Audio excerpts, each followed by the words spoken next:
हिंदी में यूपीएससी की तैयारी से संबंधित प्रोग्राम्स को देखने के लिए सब्सक्राइब करें स्टडी IQIAS हिंदी।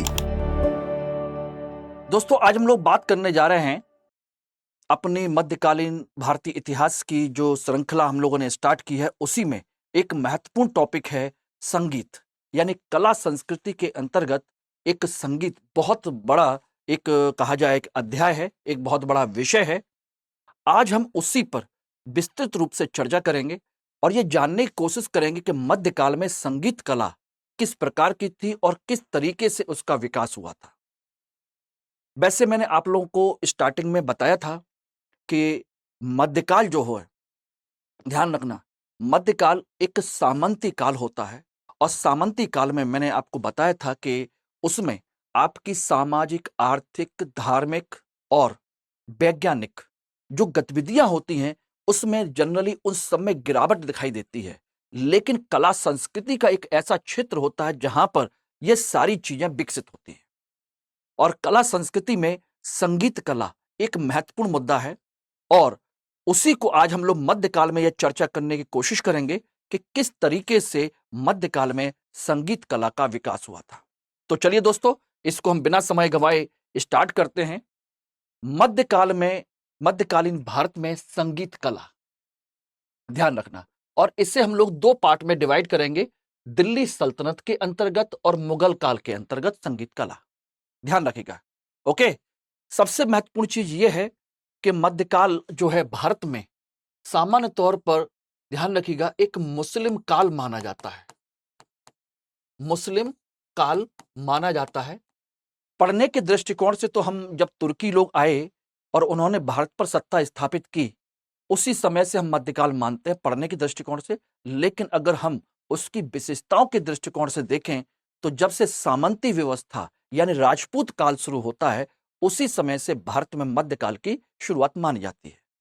और ध्यान रखिएगा, सामंती युग की जो महत्वपूर्ण विशेषता यह होती है कि एक बड़ा साम्राज्य छोटे छोटे टुकड़ों में विभाजित हो जाता है और जो केंद्रीय राजा होता है वो कमजोर हो जाता है। ऐसी कंडीशन में, ऐसी स्थिति में केंद्रीय राजा के दरबार में रहने वाले विभिन्न प्रकार के जो कलाकार हैं, चाहे वो संगीत के हों, नृत्य के हों, स्थापत्य के हों, चित्रकला के हों, मूर्ति कला के हों, नाट्य कला के हों, किसी भी कला के जो विशेषज्ञ होते हैं, जब मुख्य राजा कमजोर हो जाता है, उसकी आर्थिक स्थिति कमजोर हो जाती है, तो दोस्तों वो उस समय उन सभी कलाकारों को संरक्षण नहीं दे पाता। ऐसी स्थिति में ये सभी कलाकार मुख्य राजा को, उसके दरबार को छोड़ करके क्षेत्रीय राजाओं के यानी कि सामंतों के दरबार में चले जाते हैं, जहां पर उनको प्रश्रय मिलता है, उन लोगों को संरक्षण मिलता है। इसी तरीके से देखेंगे तो भारत में राजपूत काल में भी इसी प्रकार का नृत्य, संगीत और विभिन्न प्रकार की कलाओं का विकास हुआ था, ठीक है ना। लेकिन जब भारत में मुस्लिम शासक आए और तुर्की लोगों ने भारत में अपनी सत्ता स्थापित की, तो कला संस्कृति का एक नया रूप हमारे दिखाई देता है, जिसमें हम लोगों ने चर्चा की थी कि भारत में जो कला विकसित हुई उसका नाम है इंडो इस्लामिक कला, यानी इंडो इस्लामिक कल्चर, हिंद इस्लामी संस्कृति, ठीक है ना। उसी परिप्रेक्ष्य में आज हम ये देखने की कोशिश करेंगे कि मध्यकाल यानी कि विशेषकर मुस्लिम शासक यानी कि दिल्ली सल्तनत और मुगल के काल में संगीत कला का विकास कैसे कैसे हुआ। ध्यान रखना, मुस्लिम संस्कृति के अंतर्गत देखा जाए तो ध्यान रखना दोस्तों, मुस्लिम संस्कृति में दो चीजों पर विशेष तौर पर प्रतिबंध है। ये मैंने आपको पिछली क्लास में भी बताया था, यानी दो चीजों पर इन्होंने प्रतिबंध लगा रखा है। एक चित्रकला पर और दूसरा संगीत। अब क्यों लगा रखा है? चित्रकला का तो मैंने आपको बता दिया था। संगीत के बारे में उन्होंने कहा कि यह इस्लाम के नियमों के विरुद्ध है, इसीलिए इस पर हम संगीत को क्या नहीं देते, अनुमति नहीं देते हैं, उस पर हम प्रतिबंध लगाते हैं। जैसे चित्रकला पर लगाया था उसी प्रकार से संगीत पर भी लगाया। ध्यान रखना, तो यानी इस्लाम में, मुस्लिम संस्कृति में आपके संगीत पर प्रतिबंध है। फिर आप सोचेंगे तो फिर इतने सारे कलाकार जो देखा जाए तो संगीत के सबसे ज्यादा भारत में जो कलाकार हैं संगीत कला के, खासकर उत्तर भारत में अधिकांश मुस्लिम कलाकार हैं। तो फिर ऐसा कैसे? उसके पीछे कारण है कि भारत में नृत्य हो या संगीत हो या कोई भी इस तरह की जो विधा है, जो इस्लाम के नियमों के विरुद्ध थी, उसे सूफी संतों ने तथा ईरानी जो शिया परंपरा है, इन दोनों लोगों ने संगीत और चित्रकला दोनों को बढ़ावा दिया। यानी कि सूफी संत और ईरानी शिया जो परंपरा है, ये उदार इस्लाम की बात करती है। किसकी? उदार इस्लाम की के पक्ष में है। इसीलिए यह चित्रकला और संगीत को समर्थन देते हैं। और यही वजह है कि संगीत की जो इस्लामिक परंपरा में विकास हुआ है, ध्यान रखना, संगीत का विकास सबसे ज्यादा ईरान में हुआ। ईरान में हुआ। इसीलिए इसे हम क्या कहते हैं? फारसी कला का भी कहा जाता है, फारसी संगीत कला। तो इस तरीके से जो भारत में जो विकास हुआ है, थोड़ा बहुत जितना भी हुआ है, वो ईरान से प्रभावित है या सूफी संतों की परंपरा से प्रभावित है। ध्यान रखना, सूफी संत क्यों? क्योंकि सूफी संत भी उदार इस्लाम की परंपरा को मानते हैं और वो सर्वधर्म समभाव की भावना में विश्वास करते हैं। ध्यान रखना, तो ऐसी कंडीशन में उन्होंने अपने जो खानकाह होते थे, खानकाह बोले तो जहां पर सूफी संत रहते हैं, उनकी झोपड़ी को खानकाह कहा जाता है। तो शाम के समय में वहां पर क्या होता था? सब लोग बैठते थे, खुदा की इबादत करते थे और उनके स्मरण करते हुए उनका गायन करते थे। और उसी समय पर संगीत का आयोजन भी होता था, जिसे हम क्या कहते थे? शमा। ठीक है ना? तो उस समा का आयोजन किया जाता था, सारी चीजें होती थी। तो वहीं पर नृत्य और गायन की परंपरा सूफी परंपरा से और ज्यादा विकसित हुई थी। तो भारत में जितना भी संगीत कला का विकास हुआ है, ध्यान रखना, वो किससे प्रभावित है? सूफी परंपरा से प्रभावित है। अन्यथा इस्लाम में तो इसकी अनुमति है ही नहीं। ध्यान रखना। और सूफी परंपरा का विकास भी कहां से हुआ था? ईरान से ही हुआ था। ये मैं आप लोगों को सूफी परंपरा जब मैंने पढ़ाया था तो मैंने आपको बताया था। तो ध्यान रखिएगा, मध्यकाल में जो संगीत कला का विकास हुआ है वो सूफी परंपरा का है। लेकिन मुस्लिम यानी कि जो इस्लाम है, कट्टर इस्लाम, वो इन पर चित्रकला और संगीत पर प्रतिबंध लगाता है, वो इसकी अनुमति नहीं देता। यही कारण है कि भारत में जब दिल्ली सल्तनत की स्थापना हुई तो स्टार्टिंग में सभी सुल्तान खलीफा से अनुमति लेते हैं, खलीफा के प्रभाव में रहते हैं और कट्टर मुस्लिम जो संस्कृति है उसको बढ़ावा देने की कोशिश करते हैं। यही वजह है कि स्टार्टिंग में दिल्ली सल्तनत में संगीत का विकास बहुत अधिक नहीं। ध्यान रखना, तो ध्यान रखिएगा, तो दिल्ली सल्तनत में संगीत का विकास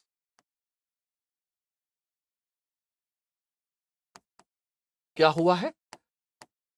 सीमित हुआ है। क्यों हुआ है? जितना भी हुआ है वो सूफी परंपरा से प्रभावित है, लेकिन इस्लामिक परंपरा के विरुद्ध होने की वजह से इन सोचिए कि जो शासक हैं, सुल्तान हैं, उन लोगों ने विशेष संरक्षण नहीं दिया, ना ही इसको विशेष तौर पर बढ़ावा दिया है। ओके, मुगल काल में क्योंकि वो खलीफा को ही नहीं मानते थे और उन पर सूफी परंपरा का, ईरानी परंपरा का विशेष तौर पर प्रभाव था, ठीक है ना, इसलिए मुगल काल में संगीत का बृहत विकास हुआ है, बृहत स्तर पर विकास हुआ है। ध्यान रखना, तो दोनों काल में देखा जाए तो दिल्ली सल्तनत में संगीत का बहुत कम विकास हुआ और जितना भी हुआ सूफी परंपरा की वजह से हुआ है। ध्यान रखना, ठीक है ना। और मुगल काल में संगीत का बहुत अधिक विकास हुआ क्योंकि वो खुदा के अलावा पैगंबर को मानते हैं और बाकी उसके बाद किसी भी खलीफा को नहीं मानते, वो खुद को ही बादशाह कहते हैं। इसलिए उन पर सियाओं का प्रभाव भी है और सूफी परंपरा का प्रभाव भी है, इसीलिए उनको इसको ना बढ़ावा दिया है। और यहां पर एक चीज और ध्यान रखिएगा, सूफी संत जितने भी हैं वो संगीत को क्या मानते हैं? खुदा की इबादत का एक हिस्सा मानते हैं, क्योंकि उनका मानना है कि संगीत ही वो एक परंपरा है, संगीत ही वो एक शैली है जिसके माध्यम से वो अपने आप को खुदा से जोड़ पाते हैं। ठीक है ना? इस तरीके से मध्यकालीन भारत में जितना भी संगीत का विकास हुआ वो दो चीजों से प्रभावित है। क्लियर हो गया? तो इस्लाम में प्रतिबंध है, सूफी संत और ईरानी लोगों ने उदार इस्लाम का परंपरा का पालन किया, इसलिए संगीत और चित्रकला को बढ़ावा दिया है। क्लियर हो गया? और इसी वजह से फारसी संगीत कला का विकास हुआ। दिल्ली सल्तनत में कम विकास हुआ क्योंकि सुल्तान जो हैं खलीफा से अनुमति लेते हैं, इस्लाम के प्रभाव में ज्यादा हैं, कट्टर इस्लामिक परंपरा का पालन करते हैं, इसलिए संगीत का ना के बराबर विकास। और मुगल जो हैं वो खलीफा में विश्वास ही नहीं करते, वो सूफी संतों से प्रभावित हैं, ईरान की सिया परंपरा से प्रभावित हैं। इस तरीके से मुगल काल में संगीत का तुलनात्मक रूप से ज्यादा विकास हुआ। एवरीबॉडी, यहां तक किसी को कोई परेशानी? मैंने पूरे आपके दोनों सारे पक्षों को क्लियर कर दिया है, ठीक है ना, दोनों चीजों में। अब एक एक करके हम लोग बात करते हैं कि दिल्ली सल्तनत में क्या बिल्कुल भी विकास नहीं हुआ? हुआ है, थोड़ा बहुत हुआ है, ज्यादा नहीं। अब इसमें देखा जाए तो स्टार्टिंग में देखा जाए तो कुतुबुद्दीन ऐबक, इल्तुतमिश, बलबन, ये सब कट्टर इस्लामिक शासक बनने की कोशिश कर रहे थे, इसीलिए ना तो इनके पास समय था और ना ही कोई और परंपरा थी। इसीलिए देखा जाए तो अलाउद्दीन खिलजी के समय में पहली बार एक व्यक्ति का चर्चा होती है और वो है गोपाल नायक। ध्यान रखना, क्या नाम है उसका? गोपाल नायक। और गोपाल नायक कौन है? गोपाल नायक है दोस्तों दक्षिण भारत का एक प्रसिद्ध संगीतकार है, संगीतकार है। और इस गोपाल नायक को अलाउद्दीन खिलजी ने अपने दरबार में बुलाया था।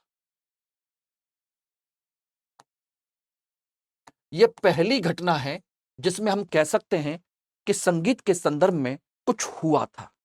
तो इस समय में दक्षिण भारत के प्रसिद्ध संगीतकार गोपाल नायक को अलाउद्दीन खिलजी ने अपने दरबार में बुलाया।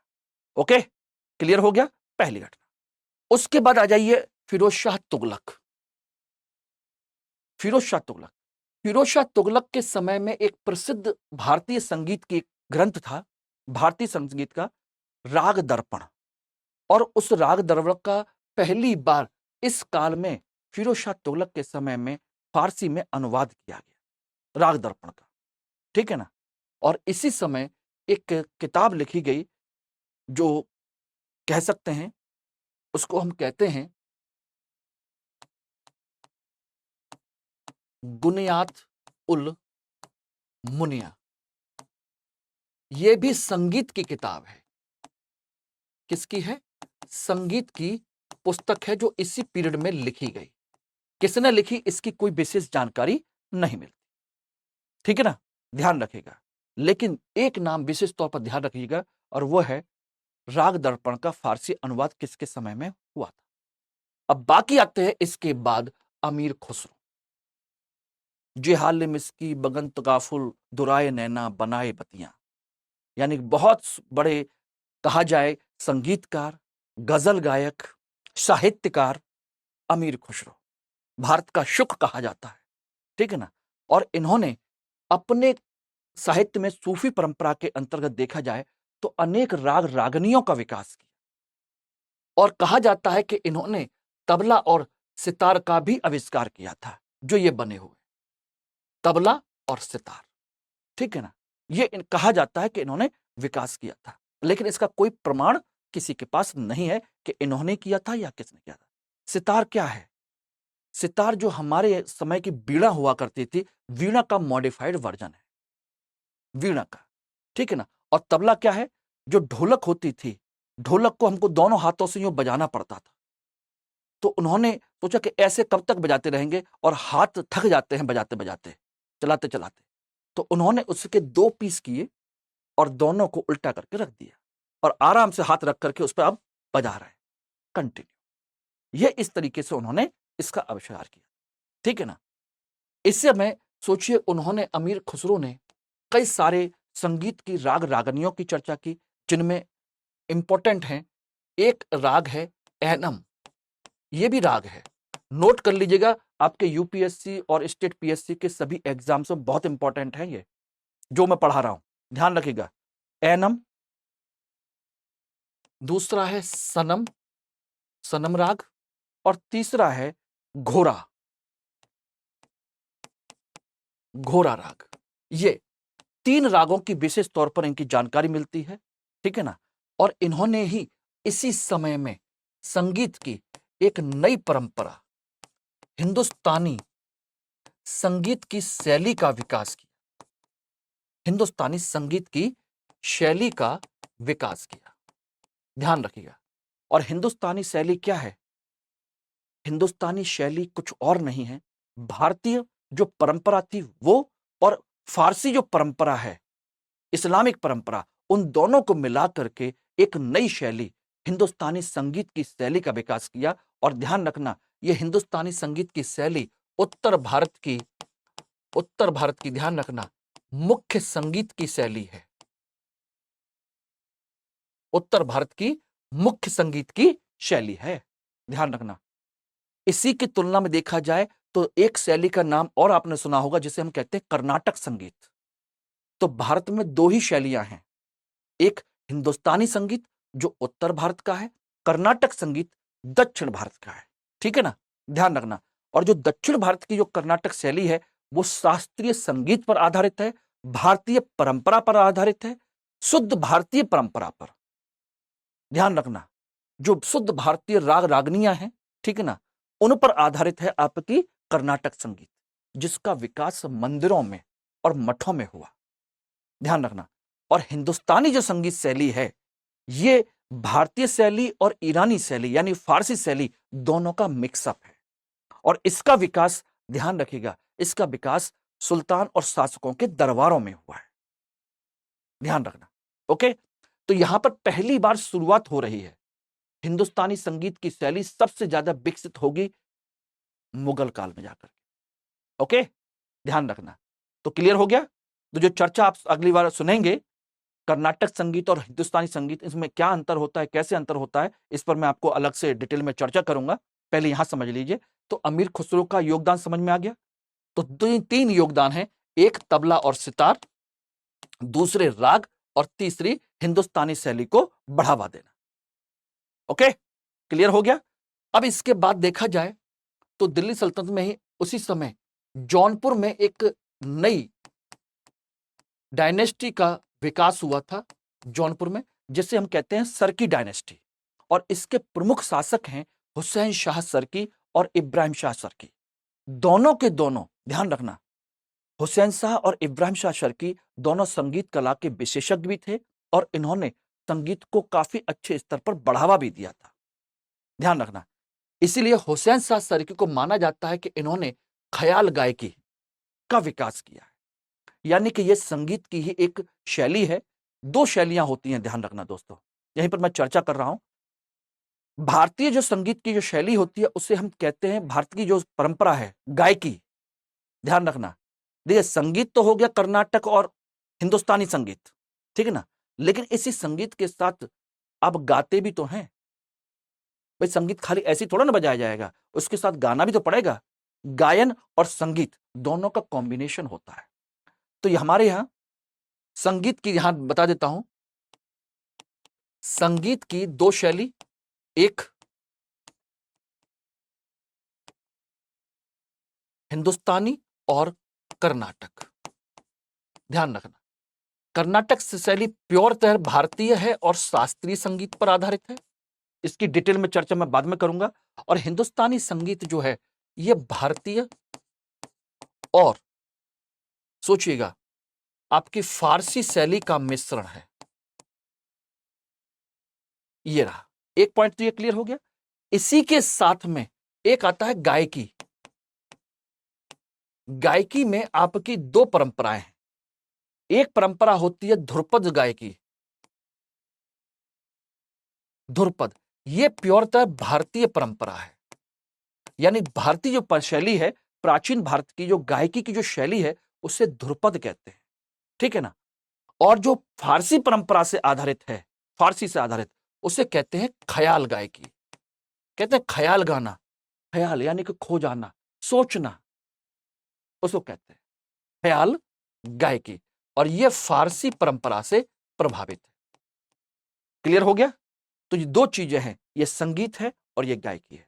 तो इन्होंने जो विकास किया वो ख्याल गायकी का विकास किया भारत में आकर के, और इसी समय एक ग्रंथ लिखा जिसका नाम है संगीत शिरोमणि। इसने नहीं लिखा, इसके समय में लिखा गया है, ध्यान रखना, हुसैन शाह सरकी के समय में, ठीक है ना। यह संगीत शिरोमणि एक ग्रंथ लिखा गया, ठीक, ध्यान रखना एवरीबॉडी, क्लियर। और इसमें खुद हुसैन शाह सरकी ने योगदान भी दिया था, ध्यान रखना, समय में लिखा गया, और स्वयं लिखने में योगदान भी दिया। ओके एवरीबॉडी, क्लियर हो गया? तो ये इस समय सारी चीजें हुई। और इस समय का एक प्रमुख दरबारी संगीतकार था हुसैन शाह सरकी का, ध्यान रखना। तो हुसैन शाह सरकी के समय में एक व्यक्ति कौन है, इनका जो प्रमुख दरबारी संगीतकार है, दरबारी संगीतकार, ध्यान रखिएगा, उसका नाम है पीर बोधन। उसको नोट कर लीजिए, पीर बोधन। क्वेश्चन पूछा जा सकता है कि पीर बोधन किसके समय में एक संगीतकार के रूप में प्रसिद्ध था, ठीक है ना, क्लियर रखिए। और इसी समय देखेंगे तो कश्मीर का शासक है जैनुल आबदीन। ये कहां का शासक है? कश्मीर का, ध्यान रखना। और कश्मीर का प्रमुख शासक जैनुल आबदीन है, जिसे हम क्या कहते हैं, कश्मीर के जैनुल आबदीन को कश्मीर का अकबर भी कहते हैं, ध्यान रखना। इस जैनुल आबदीन को क्या कहा जाता है, नोट कर लीजिएगा, कश्मीर का अकबर कहते हैं। और इसी ने अपने समय में प्रसिद्ध संगीतकार बुद्धिदत्त को संरक्षण दिया था। इस समय का प्रसिद्ध संगीतकार कौन था? बुद्धिदत्त। और अपने दरबार में उसको रखा, उसको संरक्षण दिया, और उसको फलने फूलने का मौका दिया, और उसको काम करने का मौका दिया। एवरीबॉडी याद रहेगा? इसी समय पर अगर देखेंगे तो ग्वालियर एक रियासत विकसित हुई, और ग्वालियर के राजा मानसिंह को आप लोग अच्छे से जानते हैं, ध्यान रखना। ग्वालियर के राजा मानसिंह को आप लोग अच्छे से जानते ही हैं, ठीक है ना। तो मानसिंह ने इस समय में, ध्यान रखना, एक किताब लिखी थी संगीत की, मान कुतूहल। संगीत की बेहतरीन किताब है मान कुतूहल, ठीक है, ध्यान रखना। और उस मान कुतूहल में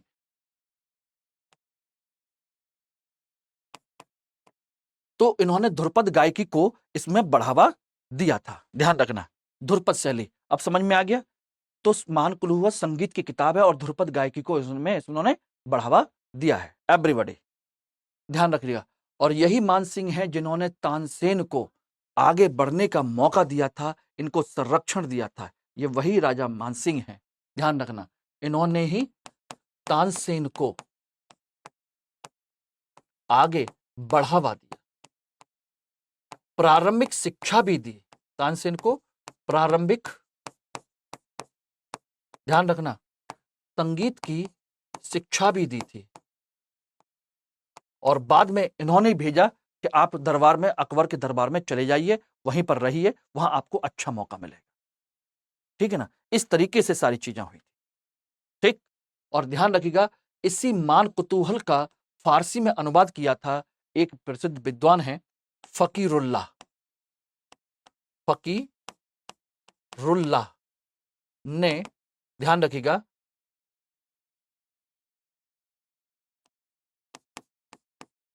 फारसी में अनुवाद किया, ठीक है ना। तो मान कुतूहल का अनुवाद किसने किया था? फकीरुल्लाह ने। तो एवरीबॉडी, हुसैन शाह सरकी के बारे में मैंने आपको बता ही दिया, ठीक है ना। जैनुल आबदीन के समय में दो चीजें आपको बता दी। ग्वालियर के राजा मानसिंह, मान कुतूहल, इनके संदर्भ में आपको मैंने डिस्कस कर दिया। ये सारी चीजें हैं। इसी समय देखेंगे तो आपके एक और महत्वपूर्ण यह चीज है जिसको आपको ध्यान रखना है। इसी समय एक प्रसिद्ध संगीतकार हैं जिनका नाम है सारंगदेव। इसी समय के हैं सारंगदेव। और सारंगदेव ने एक पुस्तक लिखी थी संगीत की, संगीत रत्नाकर। कौन सी पुस्तक लिखी? संगीत रत्नाकर। ओके। और इस संगीत रत्नाकर में उस समय के 264 रागों की जानकारी दी गई है। जो भारतीय राग थे 264, उनकी जानकारी दी गई है और इन्हें 15 भागों में, यानी 15 भाग यानी कि अध्याय में विभाजित किया गया है, अलग अलग।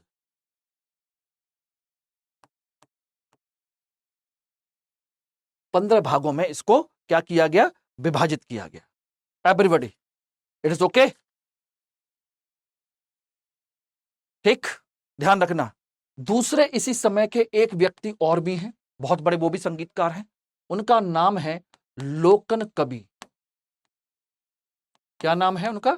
लोकन कवि। ये वो चीजें हैं दोस्तों जो आप आसानी से सामान्य किताबों में ढूंढने से आपको नहीं मिलेंगे। और इसी तरह के जो प्रश्न होते हैं यूपीएससी, स्टेट पीएससी में पूछे जाते हैं, और जब इस तरह क्वेश्चन आ जाते हैं तब आप लोग सोचते हैं पता नहीं कहां से पूछे गए हैं, कहां से आए हैं क्वेश्चन। हमने सारी नितिन सिंघानिया पढ़ ली, ठीक है ना, और भी कई अच्छी अच्छी किताबें पढ़ ली, सारी चीजें पढ़ ली, लेकिन समझ में नहीं आ रहा कहां से क्वेश्चन पूछे गए हैं।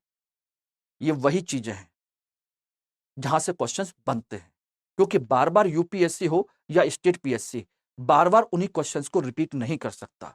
जो पूछे जा चुके हैं अब वो उनसे नहीं पूछ रहा है, उनका काम केवल आपके रिवीजन के लिए है। अब इसके अलावा आपको थोड़ी सी अलग चीजें भी पढ़नी पड़ेंगी, वही पढ़ाने की मैं कोशिश कर रहा हूं। इसी तरह की जो शैली होती है दोस्तों, ये सारी चीजें हम लोग पेड क्लास में भी कराते हैं, जिससे कि बच्चों का रिजल्ट आ सके, ठीक है ना। अब आप सोच रहे हो कि यूट्यूब पे क्यों पढ़ा रहे हैं?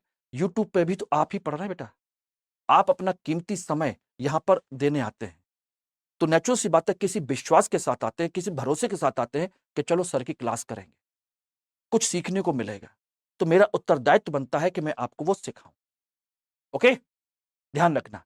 तो इस समय के प्रसिद्ध विद्वान हैं लोकन कवि, और लोकन कवि ने, ध्यान रखना, एक प्रसिद्ध ग्रंथ लिखा था, लेकिन उसको सुन करके आप कंफ्यूज मत हो जाइएगा। उस प्रसिद्ध ग्रंथ का नाम है राग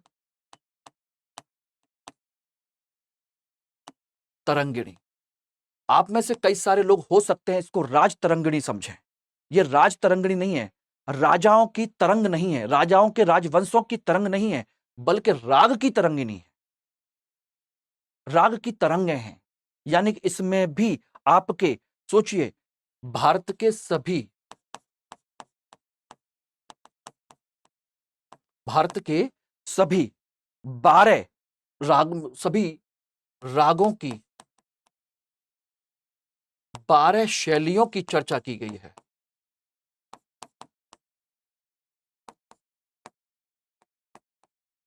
सभी 12 शैलियों, रागों की चर्चा की गई है। तो भारत में रागों की कितनी शैलियां हैं? 12 शैलियां।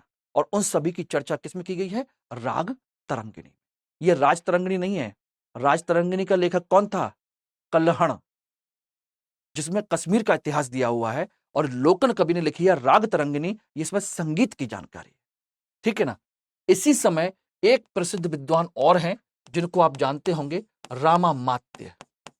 रामामात्य कहते हैं, और ये इसी समय विजयनगर के प्रसिद्ध संगीतकार, विजयनगर साम्राज्य के प्रसिद्ध संगीतकार हैं, ठीक है ना, रामामात्य। और इन्होंने एक प्रसिद्ध पुस्तक लिखी है जो आपसे पूछी जा सकती है, उसका नाम है स्वरमेल कलानिधि। स्वरमेल कला निधि। ओके दोस्तों, तो इस चीज को ध्यान रखिएगा, जो चीज मैंने आपको बताई है इसको सिस्टमेटिक तरीके से याद कर लीजिए, नोट्स बना लीजिए, आपके काम आएंगे, ठीक है ना। बस भरोसा किया है तो भरोसे के साथ जुड़े रहिए, अच्छे से पढ़िए, काम आएगा। और आप लोगों के लिए एक इंपॉर्टेंट सूचना, जो लोग आप में से एग्जाम देना चाहते हैं, 2024 में एग्जाम निकालना चाहते हैं, उनके लिए मॉर्निंग में P2I बैच, एक लास्ट बैच के तौर पर इसको लॉन्च किया गया है। P2I prelims to interview morning batch, हमारे दोनों बैच इवनिंग के फुल हो चुके हैं, एक मॉर्निंग का फुल हो चुका है, ठीक है ना। अब जो है ये तीसरा बैच, मतलब चौथा बैच है, मॉर्निंग का दूसरा है। ध्यान रखिएगा, हिंदी, इंग्लिश और इंग्लिश तीनों भाषाओं में है। फीस आपकी 70,000, इसमें कोई चेंज नहीं किया गया, सभी के लिए वही सेम 29,999 रुपए। लेकिन इसके लिए आपको कोड इस्तेमाल करना पड़ेगा MK लाइव। और ये बैच आपका 11 अगस्त से शुरू हो रहा है, 11th ऑफ अगस्त से सुबह 8 बजे। ध्यान रखिएगा, पॉलिटी के साथ बैच स्टार्ट हो रहा है। अपना समय मत गवाइए, वैसे ही आप लोग 1.5 महीने 2 महीने दूसरे लोगों से पीछे हो चुके हैं, इसलिए जो मौका मिल रहा है इसको जल्दी से इसको ज्वाइन कर लीजिए। ओके, ध्यान रखना। और इसमें वो सारी फैसिलिटीज हैं जो पहले के बैचों में मौजूद थी, यानी कि वही आपको लेक्चर के नोट्स, वही मेंटरशिप, पुस्तकें मिलेंगी, टेस्ट सीरीज, लाइव क्लास और मुख्य परीक्षा आवासीय कार्यक्रम की सुविधा, यानी कि वही सेम 4 स्टेज। हम अभी अगस्त से लेकर के जनवरी तक पूरी कोशिश करेंगे कि फाउंडेशन बैच पूरा तैयार हो जाए, आपका पूरा फाउंडेशन तैयार हो, ठीक है ना। उसके बाद जनवरी से लेकर के मई तक हम पूरा फोकस कर रहे हैं किस पर, आपकी प्रारंभिक परीक्षा पर, टेस्ट सीरीज, सीसेट और करंट अफेयर के माध्यम से। थर्ड स्टेज ये मेंस की है, जिसमें हम मेंस पर पूरा फोकस करेंगे जून से लेकर 2024 तक, उन लोगों के लिए जो प्रारंभिक परीक्षा पास करेंगे। और जो प्रारंभिक परीक्षा पास नहीं करेंगे उनके लिए अगले साल के लिए इसकी वैलिडिटी फिर रहेगी, फिर से आप क्लास कर सकते हैं, फिर से अगली बार इसमें आ सकते हैं। 2 साल की वैलिडिटी है, फीस में कोई चेंज नहीं है, वही उतना ही है, एक्स्ट्रा कोई फीस नहीं।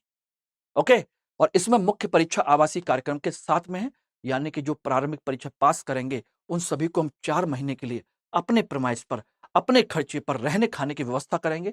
और पूरी टीम, पूरे मेंटर्स आपके साथ मिल करके आपके साथ मेहनत करेंगे, जिससे कि आपका रिजल्ट आ सके। Answer writing practice, content development, everything सब आपके साथ में। और उसके तुरंत बाद बिना समय गवाए हम लोग बात करेंगे किस पर, इंटरव्यू की आपके डेवलपमेंट पर। ओके, तो ध्यान रखिएगा, इसके लिए हमारे पास समय बहुत कम है, जितना जल्दी हो सके ज्वाइन कर लीजिए। वैसे ही आज देखिए, सोचिए 2 दिन निकल चुके हैं, 8 से 9 दिन और रह गए हैं, जितना जल्दी प्लान कर सकते हो उतना बेटर है आप लोगों को। ओके, ध्यान रखिएगा। चलिए, अब हम बात करते हैं मुगल काल में संगीत कला। मैंने कहा था कि मुगल काल में ये ना तो खलीफा में विश्वास करते,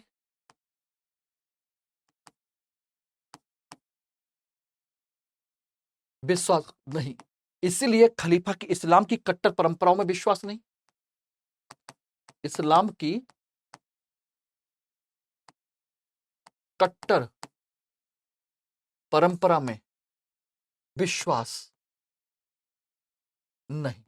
ध्यान रखिए, ठीक है ना। ये सूफी और फारसी परंपरा से प्रभावित है। ये सूफी परंपरा और ईरानी शिया परंपरा उससे क्या है, प्रभावित।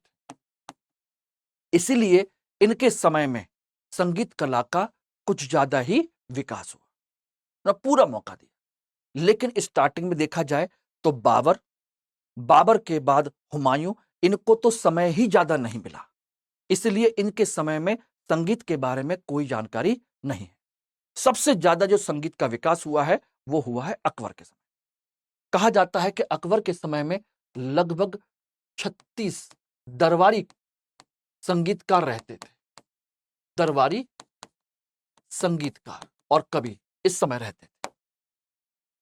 ओके दोस्तों, ध्यान रखना, कितने, 36। कई कई किताबों में 66 भी लिखा हुआ है, वो आप देख लीजिएगा, ध्यान रखना।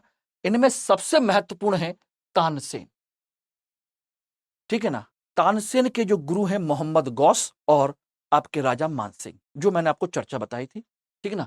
इनका वास्तविक नाम था रामतनु पांडे, ध्यान रखना। तो इसमें ध्यान दीजिएगा, तानसेन की जो उपाधि है वो उपाधि अकबर ने इनको दी। किसने दी थी, अकबर ने। तानसेन जो नाम दिया था क्योंकि इनकी जो शैली है, सारी चीजें थी, उसको देख करके अकबर ने कहा या क्या तुमने तान लगाई है, आज से तुम्हारा नाम तानसेन है, ठीक है ना। वास्तविक नाम क्या था, रामतनु पांडे, ठीक। और अकबर ने इन्हें एक उपाधि और भी दी थी, इनके संगीत और सारी चीजों के संदर्भ में होकर के, उसका नाम था कंठाभरण वाणी विलास। कंठाभरण वाणी विलास की यह उपाधि भी दी गई थी। 2 उपाधियां उन्होंने दी थी। और सोचिएगा, तानसेन इस समय ये संगीत के ध्रुपद गायकी के प्रसिद्ध व्यक्ति थे।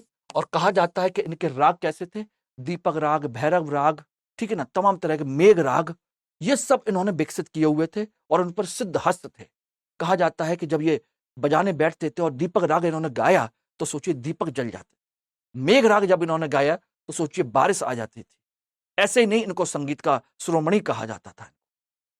यस, ध्यान रखिएगा। ओके, बहुत बड़े विद्वान, बहुत बड़े संगीतकार उस समय के थे, ध्यान रखना। और इन्होंने कई सारे रागों का भी विकास किया। इन्होंने कौन कौन से रागों का विकास किया वो आप देख लीजिए। कौन कौन से राग हैं? नंबर 1 मियां की टोड़ी,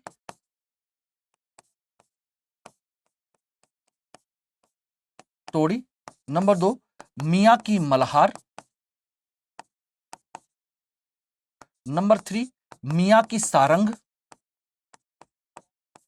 और चौथा है दरबारी कांगड़ा। ये सब आपके एग्जाम में पूछे जा सकते हैं कि कौन कौन से रागों का इन्होंने विकास किया है। तो मियां की टोड़ी, मियां की मल्हार, मियां की सारंग और दरबारी कांगड़ा, ये 4 प्रमुख राग शैलियां हैं जिनके बारे में जानकारी मिलती है कि इनका विकास किसने किया था? तानसेन ने किया था दोस्तों। Okay everybody, clear? ठीक है ना, समझ में आ गया। और उसी समय के सोचिए अकबर के दूसरे प्रसिद्ध विद्वान थे संगीत के, मालवा के बाज बहादुर। बाकी आप जानते ही हैं बाज बहादुर रानी रूपमती की कहानी। सोचिएगा, मालवा का किला, ऊपर के किले में रानी अपना नृत्य गायन करती थी और नीचे बाज बहादुर अपने कमरे में बैठ करके संगीत बजाते थे। तो सोच रहे होगे पता कैसे चलता होगा कि क्या संगीत बज रहा है, कैसे? यही व्यवस्था थी कि उन्होंने इस तरह के इंस्ट्रूमेंट्स और इस तरह की चीजें लगा रखी थी। इवन मिरर यानी शीशे भी लगा रखे थे उस कमरे से होते हुए नीचे के कमरे तक। यहां पर वो शीशे में, बड़े से शीशे में यहां पर देखते रहते थे और ऊपर रानी नृत्य करती रहती। सोचिएगा, और उसी तरीके से उन्होंने इस तरह के इंस्ट्रूमेंट लगाए थे कि यहां की जो आवाज है संगीत की वो वहां तक पहुंचती थी। किस तरह के इंस्ट्रूमेंट लगा करके उन्होंने वहां तक पहुंचाया होगा? सोचिए, कोई डिजिटल नहीं, कोई इलेक्ट्रिसिटी नहीं, कोई माइक्रोफोन नहीं, कोई कुछ नहीं, ठीक है ना, सब कुछ भारतीय परंपरा, विशुद्ध स्वदेशी शैली का विकास किया। ऊपर से नीचे यानी कि शीशे इस तरह से लगाए गए थे कि उनका रिफ्लेक्शन एक शीशे से दूसरे शीशे में, दूसरे शीशे से तीसरे शीशे में होते हुए नीचे के कमरे तक उनको बड़े से शीशे में पूरा उनका सीन दिखाई देता था। सोचिए, ऐसा लगता जैसे लाइव टेलीकास्ट चल रहा हो। ओके, तो ये खास बात थी मालवा के बाज बहादुर, ठीक है ना। उन्हीं के समय में गोपाल भी हैं, रामदास भी हैं, ये सब इनके दरबार में रहते थे। एक स्वामी हरिदास हैं, स्वामी हरिदास वृंदावन के, जिनके बारे में कहा जाता है इन्होंने रुद्र वीणा का आविष्कार किया था। कुछ लोग कहते हैं कि रुद्र वीणा का आविष्कार तानसेन ने किया था, कुछ कहते हैं स्वामी हरिदास ने किया था। अगर ऑप्शन में आ जाए तो समझ लीजिए कि आप इस वीणा को तानसेन का लगा दीजिए, अगर हरिदास नहीं है तो ध्यान रखना, ठीक है ना। कुछ लोगों का मानना है कि रुद्र वीणा तानसेन की, ठीक। लेकिन स्वामी हरिदास बेसिकली गायक ज्यादा थे, ध्यान रखना, संगीतकार कम। लेकिन ये संत थे। एक बार अकबर ने फतेहपुर सीकरी में उनको बुलाया था, स्वामी हरिदास को। बोला ठीक है, आए। और आने के बाद उन्होंने कहा कि कुछ सुनाओ। उन्होंने सुनाया, सारी चीजें की, और बाद में उसको अकबर को मना करके चले गए। बोले मुझे तुम्हारे यहां नौकरी नहीं करनी। सोचिएगा, मुझे नहीं करनी आपके यहां नौकरी। क्यों नहीं करनी है? क्योंकि मैं तो भाई एक भक्त हूं, भक्त संत हूं। मैं दरबारी गायक या संगीतकार नहीं हूं, और मुझे तो बस ईश्वर का भजन गाना है। मुझे क्या मतलब आप क्या गब्बाना चाहते हैं, क्या नहीं गब्बाना चाहते। मैं ईश्वर के भजन गाता हूं, उसी तरीके से बात करता हूं, उसी तरह के मेरे इंस्ट्रूमेंट होते हैं, सारी चीजें होती हैं, ठीक है ना। उस समय एक बड़ी अच्छी सी उन्होंने लाइन कही थी, अगर सुनना चाहे तो संतन को कहाँ सीकरी सो काम, संतन को कहाँ सीकरी सो काम, आबत जात पन्हैया टूटी, बिसर गयो हरि नाम। बात समझिएगा, संतों को सीकरी से क्या लेना देना है, उनकी राजधानी से, उनके नगर से क्या लेना देना है। आबत जात पन्हैया टूटी, बिसर गयो हरि नाम। आते जाते मैं सोची आपके यहाँ आए और गए, उसमें हमारी चप्पल और टूट गई, और इतनी देर में, जितनी देर आपके यहाँ रहे करे, उतनी देर हम भगवान का जो स्मरण कर रहे थे, भगवान का नाम ले रहे थे, भगवान का जाप कर रहे थे, वो भी छूट गया। इसलिए हमको नहीं रहना, हम जा रहे हैं। और सोचिएगा, अकबर भी उतना ही उदार था, चाहता तो उनको बंदी बना लेता, लेकिन नहीं, उसने कभी किसी पर इस तरह की व्यवस्था में कभी उस पर प्रभाव दबाव नहीं डाला। सोचिएगा, यह खास बात थी अकबर की भी और स्वामी हरदास की। हिम्मत देखिए कि बादशाह को मना करके चले आए।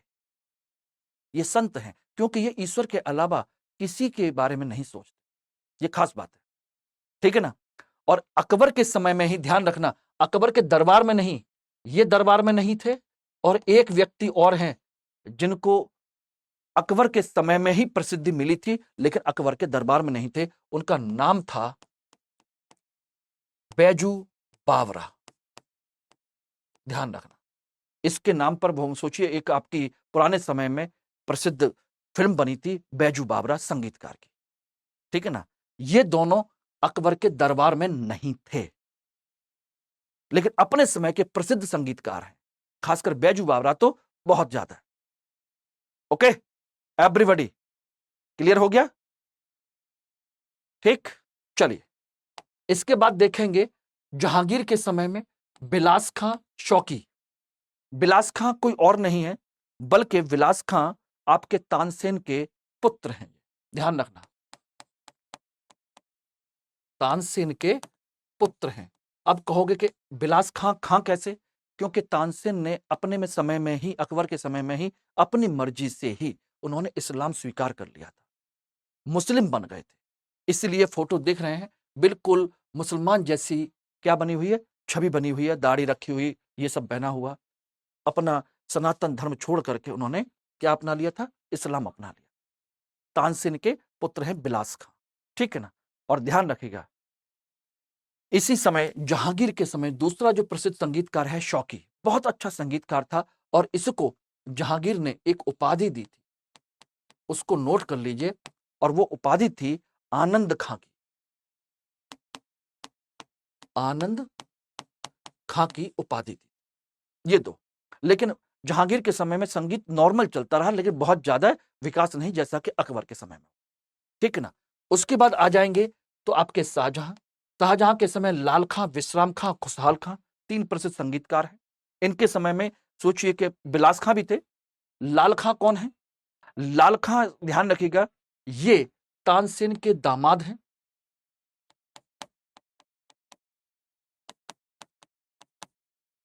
हैं, विश्राम खां उनके पोते हैं, ठीक है ना।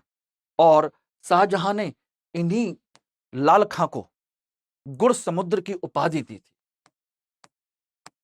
गुड़ समुद्र की उपाधि, यानी कि इनके जो गुण हैं समुद्र की बात गहरे, और संगीत उसी तरीके का है, ध्यान रखना।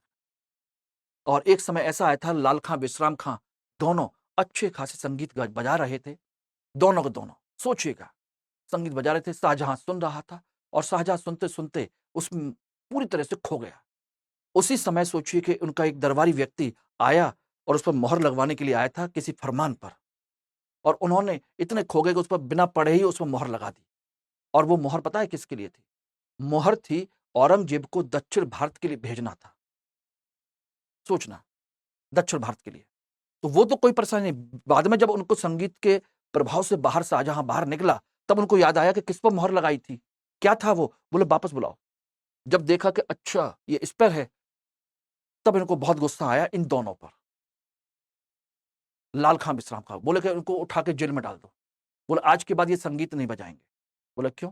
बोले कि इनके संगीत में तो समझ लीजिए जादू है, इतना जादू है, ये किसी को भी अपने बस में कर सकते हैं, और बस में कर सकते हैं तो कोई भी आदेश पारित करवा सकते हैं, कुछ भी। अगर सोचिए उसकी जगह पर यह आया था कि आज के बाद मुगल बादशाह कौन होगा? औरंगजेब, तो उस पर भी साइन हो गए होते, उस पर मोहर लग चुकी होती।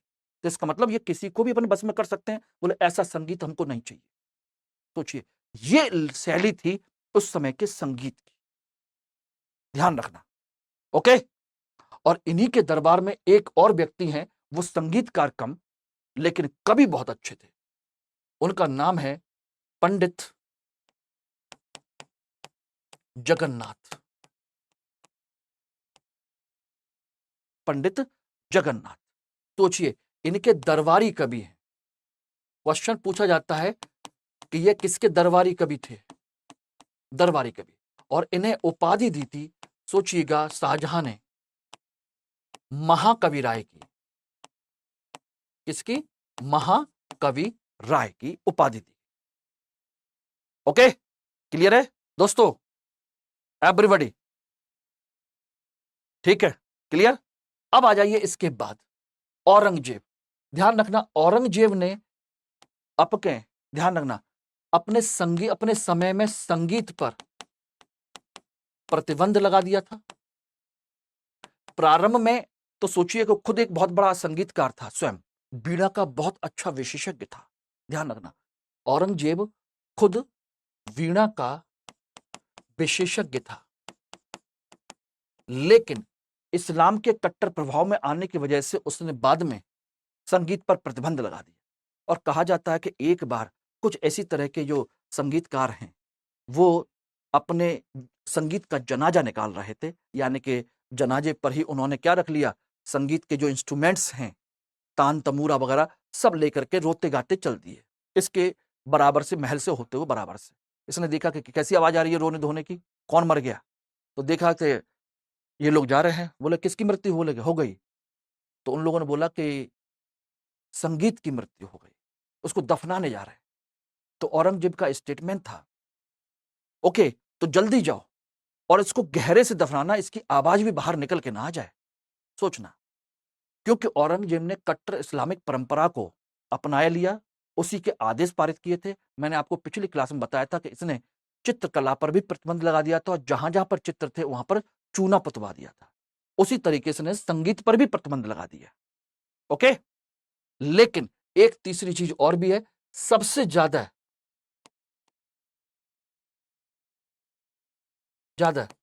संगीत पर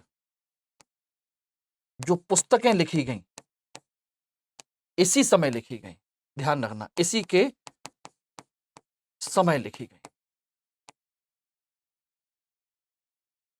यस, ओके एवरीबॉडी, ध्यान रखिएगा, सबसे ज्यादा इसी के समय में। ठीक, अब आता है दूसरा, मोहम्मद शाह रंगीला। मोहम्मद शाह रंगीला, जैसा कि उसका नाम है रंगीला, यानी कि वो नृत्य और गायन का बहुत बड़ा शौकीन था। ध्यान रखिएगा, नृत्य का भी, गायन का भी और संगीत का भी, तीनों का बहुत बड़ा शौकीन है। और इसी वजह से इसने बहुत सारे लोगों को अपने दरबार में संरक्षण भी दिया। और ये दोनों के दोनों, सदारंग और अदारंग, इसी के दरबारी संगीतकार थे। दरबारी संगीतकार, ध्यान रखना, क्वेश्चन पूछा जाता है किसके दरबार में थे, ये रहे। और इन दोनों ने, सोचिएगा, ख्याल गायकी को बढ़ावा दिया।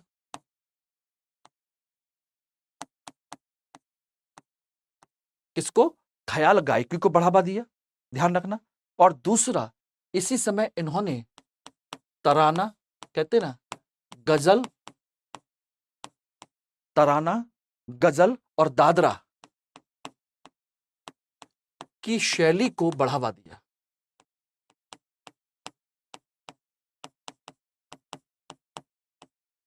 क्यों? तराना वगैरह नहीं सुना? गजल नहीं सुनी है?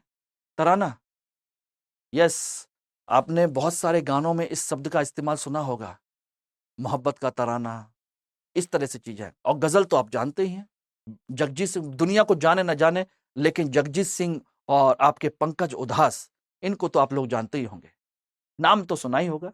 हो सकता है आप में से कुछ लोग शौकीन भी हो, ठीक है ना, सुनिएगा जगह भी, ठीक, वही है। तो ये इनके समय की खास बात है। और इसी समय में एक तीसरी इंपॉर्टेंट बात और हुई थी, इसी समय लोक संगीत का प्रभाव भी बढ़ा। लोक संगीत का प्रभाव को बढ़ावा मिला, यानी कि दरबारी संगीत में लोक संगीत भी क्या कर गया, प्रवेश कर गया। और इसमें मूलतः दो चीजें इसमें विशेष तौर पर प्रवेश की थी, एक थी ठुमरी और दूसरी थी टप्पा। टप्पा और ठुमरी, कहते हैं ठुमरी, दादरा, संगीत में ये शब्द नाम सुने होंगे। तो इसी समय पहली बार ये लोक संगीत है, आम आदमी के संगीत है, और इन दोनों को सोचिएगा दरबारी संगीत में जगह मिलना शुरू हो गई। टप्पा बेसिकली पंजाब की एक शैली है, संगीत की शैली, जो पंजाब में जो ऊंट वगैरह जो चराते थे, ऊंट वगैरह को जो घुमाते फिराते थे लोग, ठीक है ना, ध्यान रखना। तो वो लोग जो हैं, जो ऊंट चराते थे, ऊंटों को पालते थे, वो लोग अपने गांव वगैरह में टप्पा पर विशेष तौर पर गायन भजन किया करते थे। तो ये वहां की पंजाबन शैली है, ऊंट वाला की, ऊंटावन उनको शायद कहते हैं, ऊंटवान शैली, क्या कहते हैं, पंजाब की ऊंटवान शैली कहते हैं, ठीक है ना। उसी तरह ठुमरी जो है ये आपकी उत्तर भारत की है, खासकर उत्तर प्रदेश वगैरह की, उत्तर प्रदेश बिहार के क्षेत्र में इसका विशेष तौर पर उपयोग किया जाता है। तो दोस्तों ये है आपके मध्यकाल में संगीत कला का विकास। अब इसमें एक चीज आपकी रह गई है, वो है हिंदुस्तानी शैली और कर्नाटक शैली। इसका विकास कैसे कैसे हुआ, किस तरीके से हुआ, दोनों में अंतर क्या होता है, दोनों की विशेषताएं क्या होती हैं, खास बात क्या क्या है, इस पर हम लोग अगली कल क्लास में चर्चा करेंगे, कर्नाटक और हिंदुस्तानी संगीत की शैली पर। ओके, और उम्मीद करता हूं वहां से भी क्वेश्चन मिलेंगे। और आज की क्लास आप लोगों को अच्छे से समझ में आई होगी, ये मैं विश्वास के साथ कह सकता हूं। और नहीं आई तो दोबारा सुनने की कोशिश कीजिए, मैसेज करिए, मुझसे कांटेक्ट करिए, और कांटेक्ट करने के लिए मेरा संपर्क सूत्र ये है आपके सामने, ठीक है ना। जो समझ में ना आए पूछिए, ये नंबर इसीलिए दिया जा रहा है, ये सारे कांटेक्ट इसीलिए दिया जा रहा है, आप जो भी पढ़ाई से संबंधित समस्याएं हैं वो मुझसे शेयर कर सकते हैं। ये टेलीग्राम का वार कोड है, और ये आपका टेलीग्राम, इंस्टाग्राम और मेल आईडी के लिंक है। तो यहां से आप कोई भी क्वेश्चन, कोई भी टॉपिक मुझसे डिस्कस कर सकते हैं। Okay everybody, clear? तो चलिए कल फिर मिलते हैं, और उम्मीद करूंगा कि कल आप लोग सभी लोग मौजूद रहेंगे। इस वीडियो को ज्यादा से ज्यादा लोगों तक शेयर करिए, ज्यादा लोगों तक इसको ज्वाइन कराइए, जिससे कि इसमें और अच्छे तरीके से कंपटीशन भी हो और आप लोग इसका फायदा उठाएं, ठीक है ना। Thank you very much, have a nice day all of you. Hindi में यूपीएससी की तैयारी से संबंधित प्रोग्राम्स को देखने के लिए सब्सक्राइब करें स्टडी IQ IAS हिंदी।